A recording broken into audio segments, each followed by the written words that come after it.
Welcome to the Aquest podcast, conversations about regs, funds, and governance with your host, Daniel Lawler.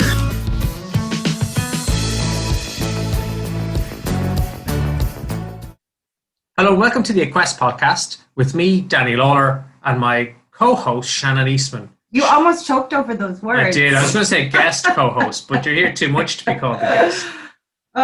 So we're recording on the morning of Wednesday, the 2nd of September. The kids are back to school. It's pouring rain. Choking. It's choking it down with rain. The new normal feels an awful lot like the old normal. Oh, that's actually quite accurate and nice to hear. Yeah, I'll have me a bit more of that actually. We have an interesting lineup of topics to get through today. We've got 20 minutes on the timer. And the first one... I'm not done my intro yet, though. Carry on. Do you feel, looking back on lockdown and all of that, that you're a better person at the end of it? Because I have this nagging feeling that, you know, I didn't learn the piano.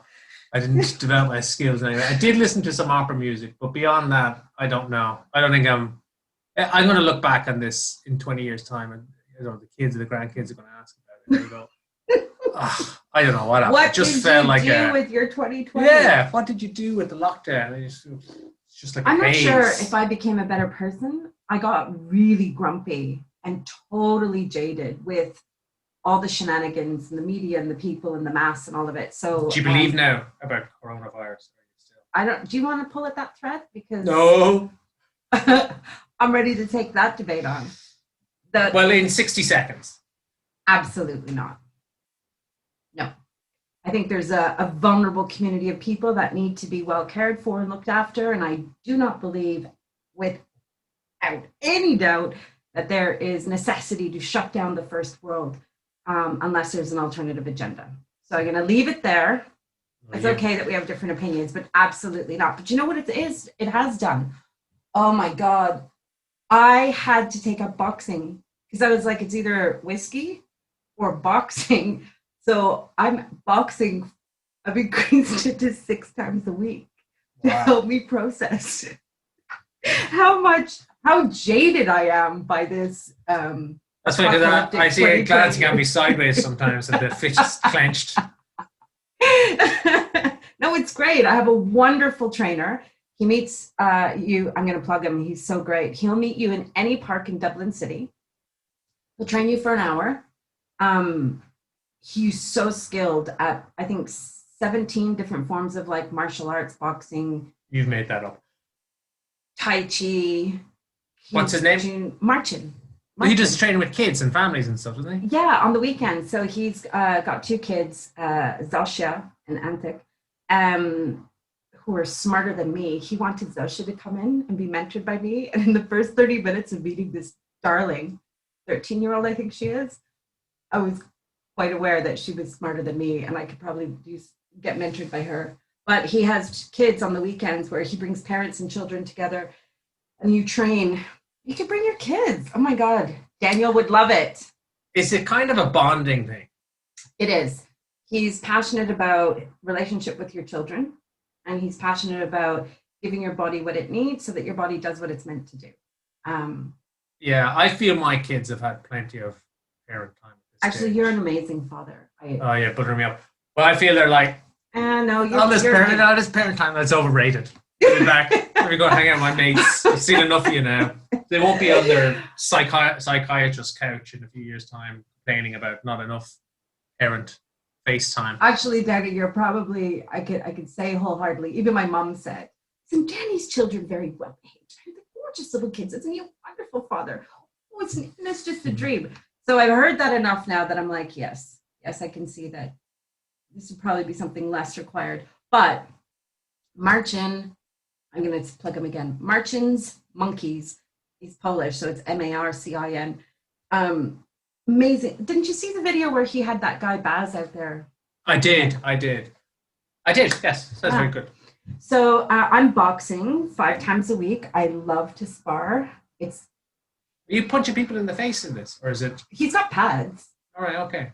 Are you doing any actual with another individual, or is it all pads? It's all pads, but it's, yeah. I think you should get into The 10-part routine. MMA. I think you No, should get into MMA. no. I saw a TV program. Actually, it was at Baz, the chap who did that video, and he had this lady who trained to do MMA because she'd had kind of issues in the past. She'd been in an abusive relationship, and this was kind of not just a way of. I'm not laughing at that. I'm just laughing over. at her and I would have similar. And Bray, I think it was, yeah. You are. In Bray, you could go into MMA. Bray. Yeah. I'm just laughing that I had such a terrible relationship with 2020 that I had to make a decision. Am I boxing or am I drinking? Well, 2021 MMA, you got to think of your title, your fighting title, and your walk-on music. Any comments? Walk-on music, Yeah. Eminem. Oh, good call.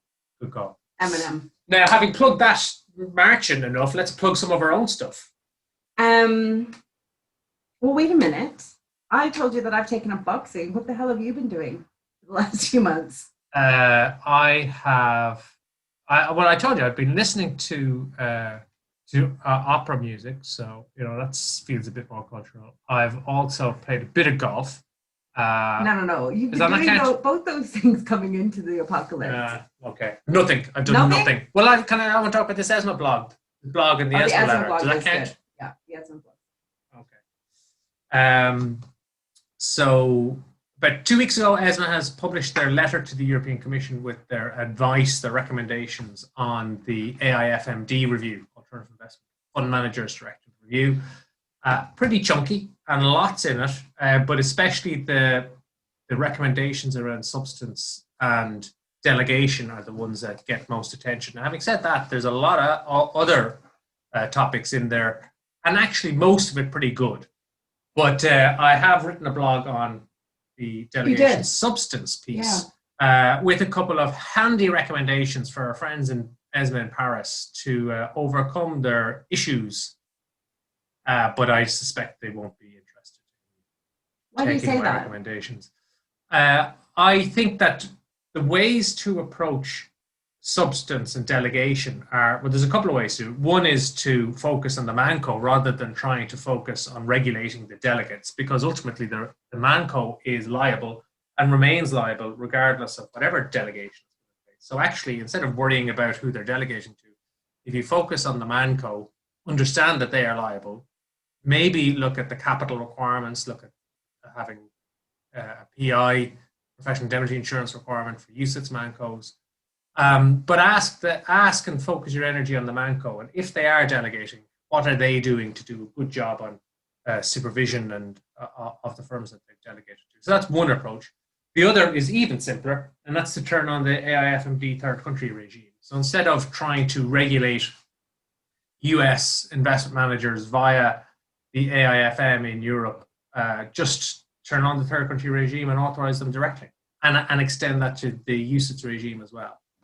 I don't think they'll do it. I think that the ESMA perspective on the world seems to be that the ideal is a captive ManCo in an office with all of its staff performing investment management and risk management on site, and anything other than that is lesser and requires regulation, hopefully not to the point of prohibition, but it's certainly dealt with as being a lesser approach.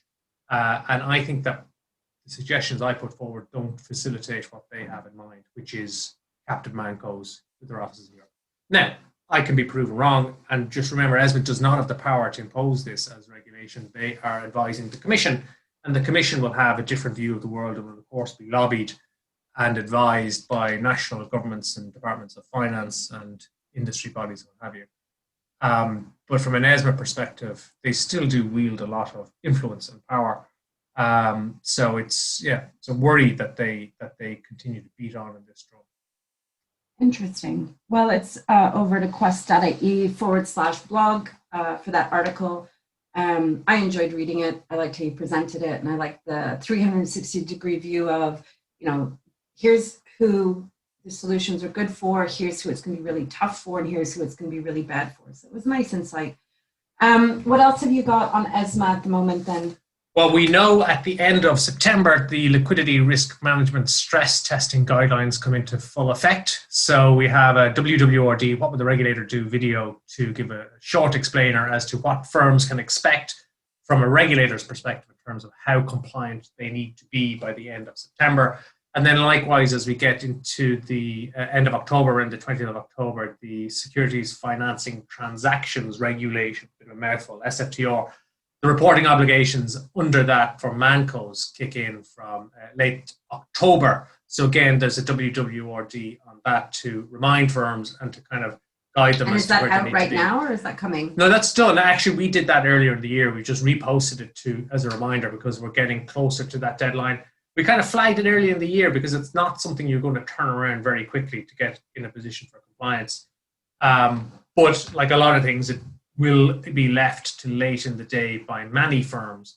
So as I said, we just reposted to remind firms where they need to be by late October, by the time that deadline kicks in. Late October. How many? What is that? 8 weeks? 7 weeks? Yep, 7 weeks. So for firms who have done nothing, and there will be some, there is quite a bit of ground to cover.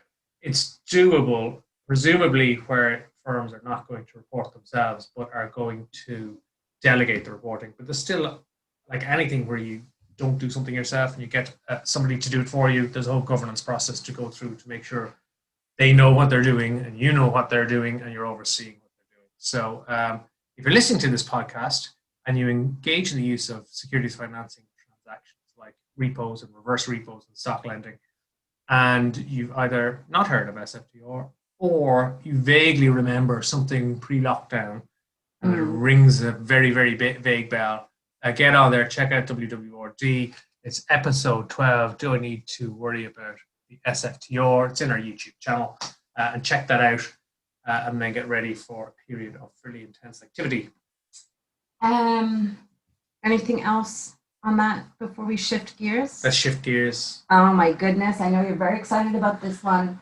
The investor's perspective. Yeah. Bob Quinn. Bob, yes, we've been looking to do this for a while. So in the Irish financial services industry, obviously we're very focused as a financial services centre on the service providers. So we have loads of lawyers, we have our regulator, we have administrators, depositories, some investment managers, directors, and other stakeholders.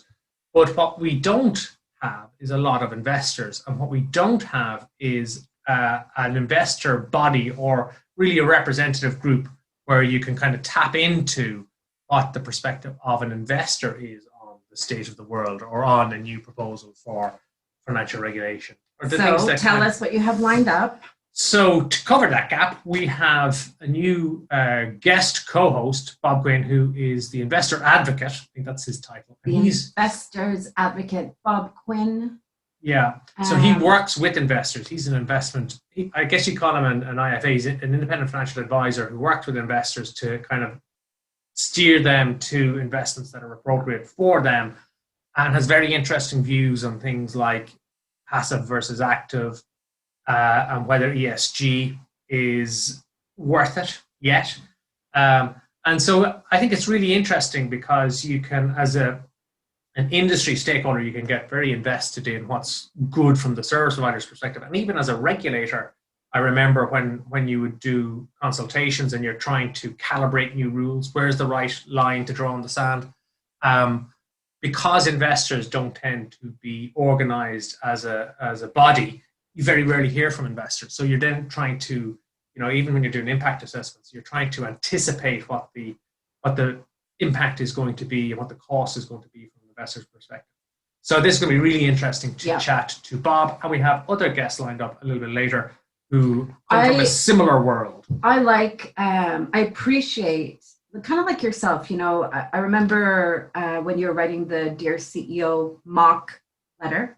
And I remember that moment where you made a decision to do what was right, not what was easy, and to have an opinion that may not be popular or may kind of get shot down, but because it was true to you, you kind of went, right, I'm going out with this. And Bob is very much of that same ilk. So what I appreciate about both of you is that you've got opinions you're not bothered whether they're going to play out to be perfectly accurate in the long term, but they're true to you now, and you kind of have no problem saying that. So I think it's going to be interesting to hear the two of you in the same room together. I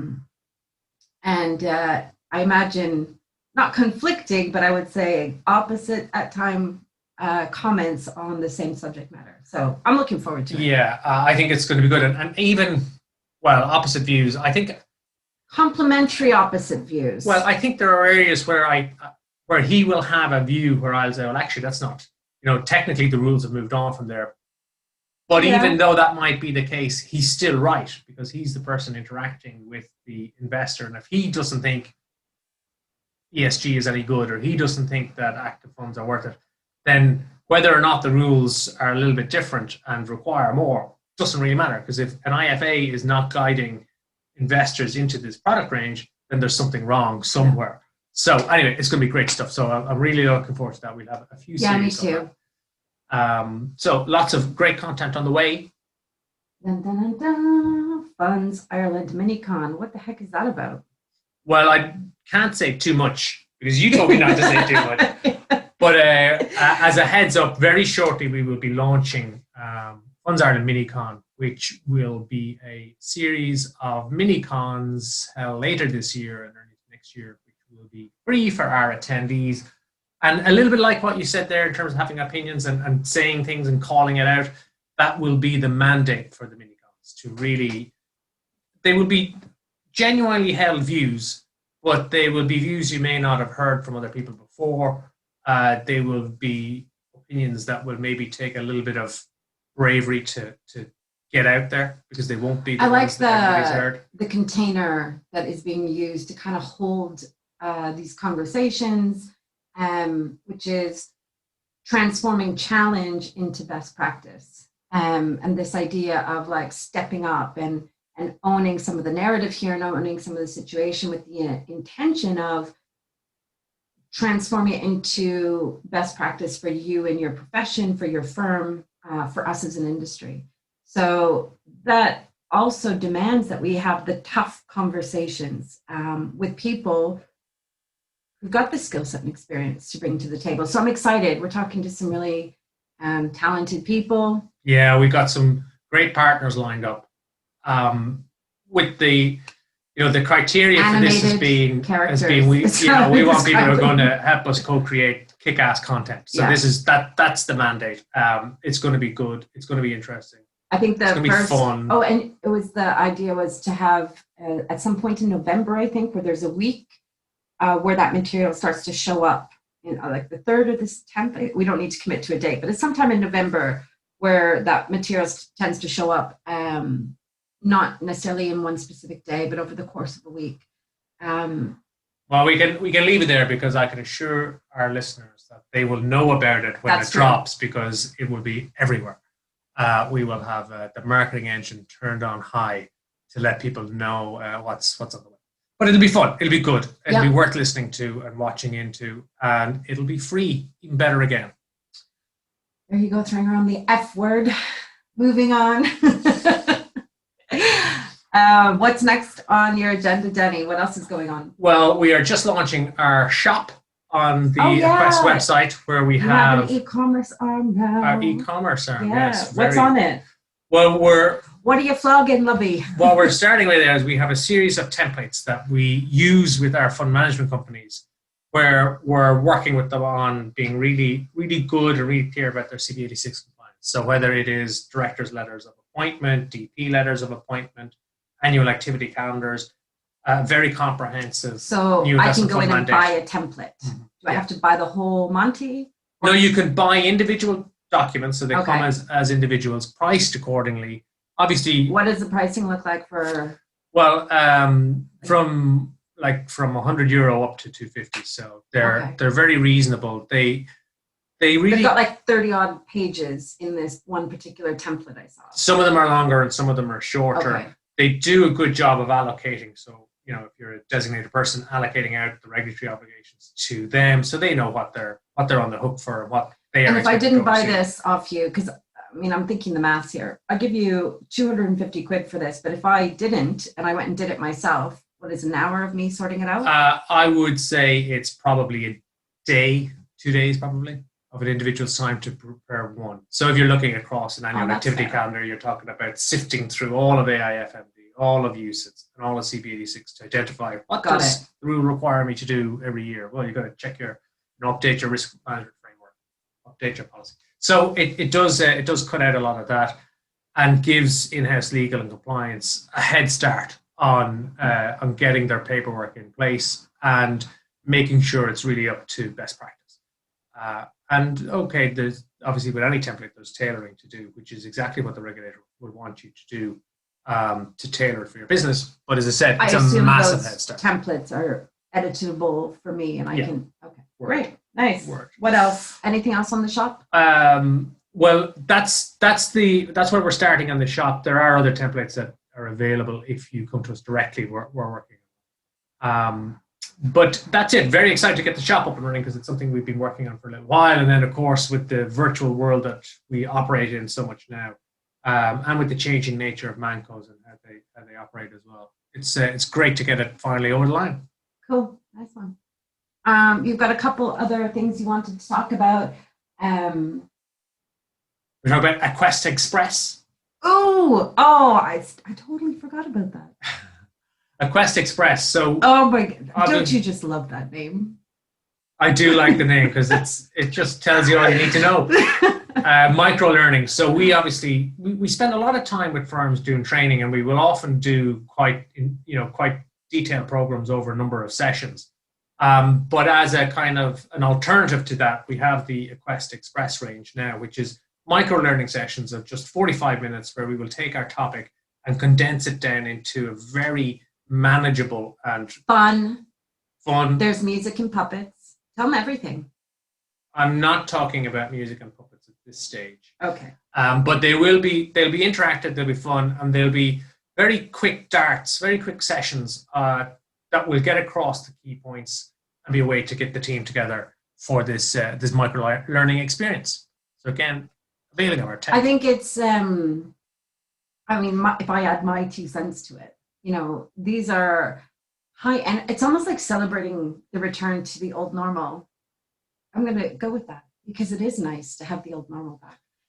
So high energy, fun, short,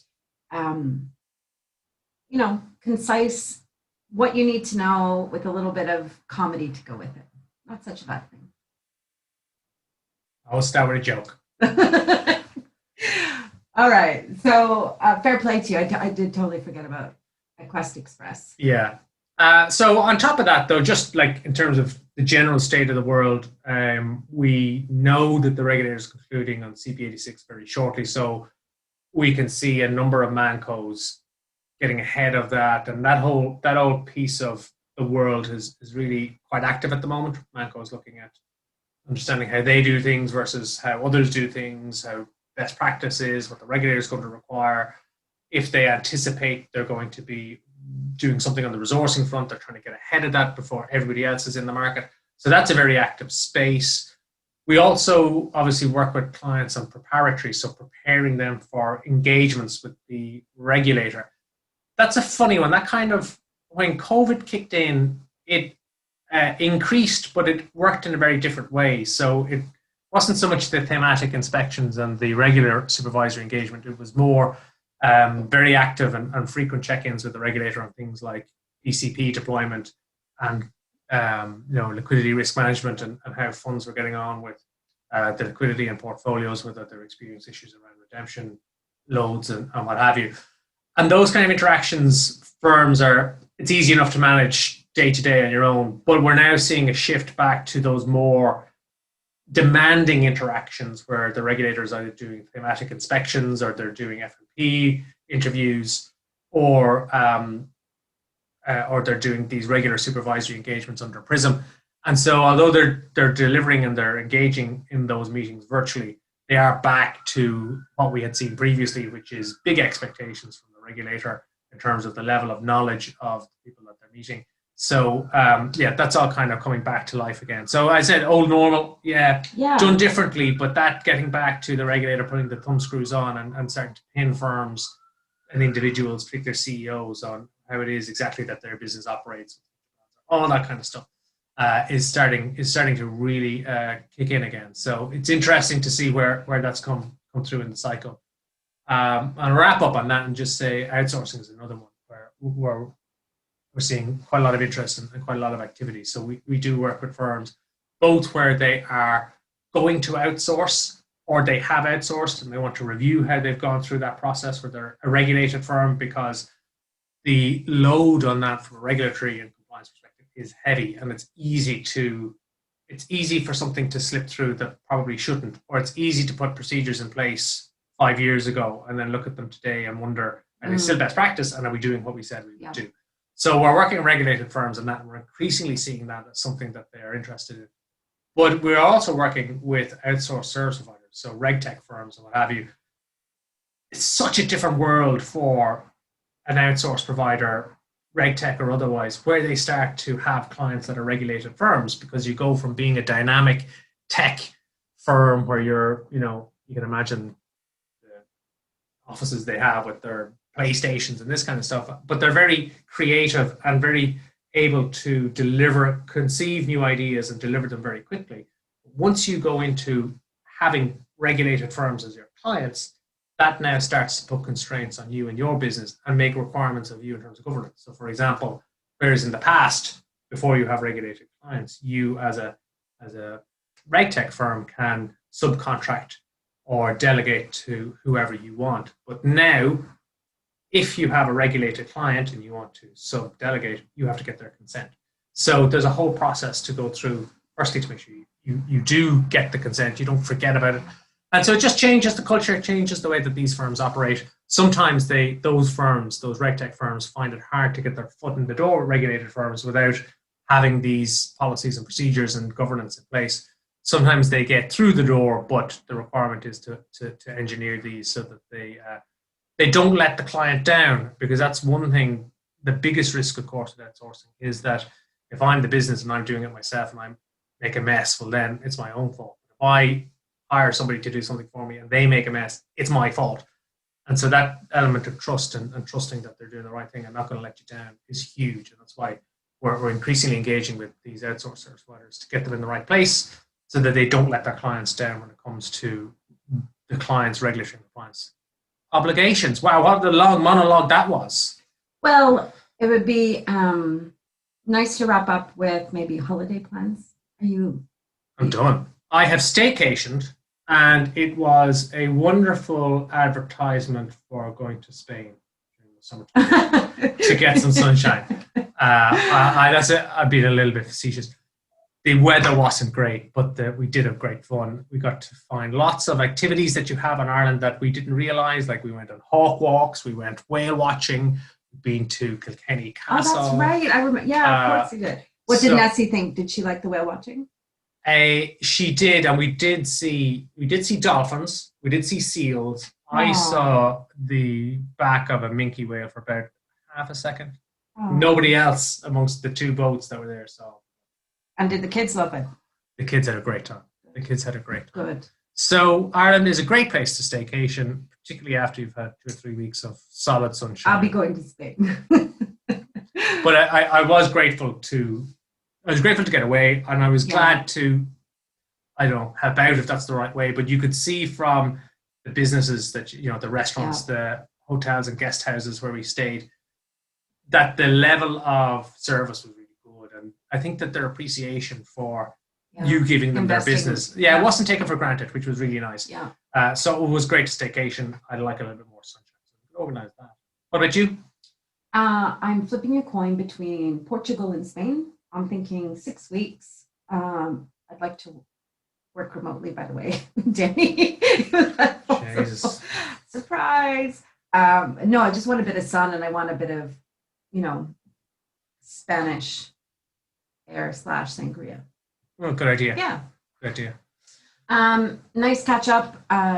Great. Let's wrap it up there. Yeah, let's do that. Our next podcast is going to be dropping very shortly, and it will be with Bob, the investor advocate. So the investor's advocate. check out the blog on the ESMA opinion and the ESMA letter. Yeah. If they turn around and do what I've advised, I will buy. Where do people drinks. get information for? Oh, wait, what? Oh yeah, I'm buying a round of drinks on me if ESMA do this. Yeah.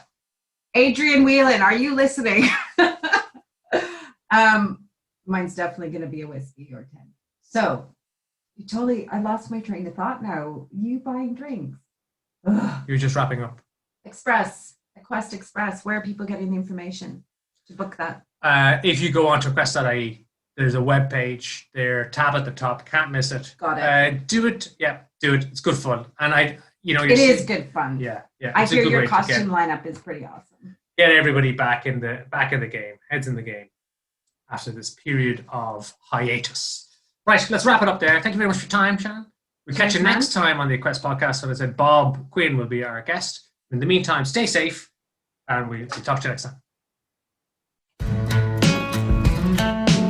You've been listening to the Aquest podcast. For information about our training and advisory programs or our academy, visit aquest.ie. For more resources on regs, funds, and governance, check out our YouTube channel, Daniel Lawler, RU, RQ.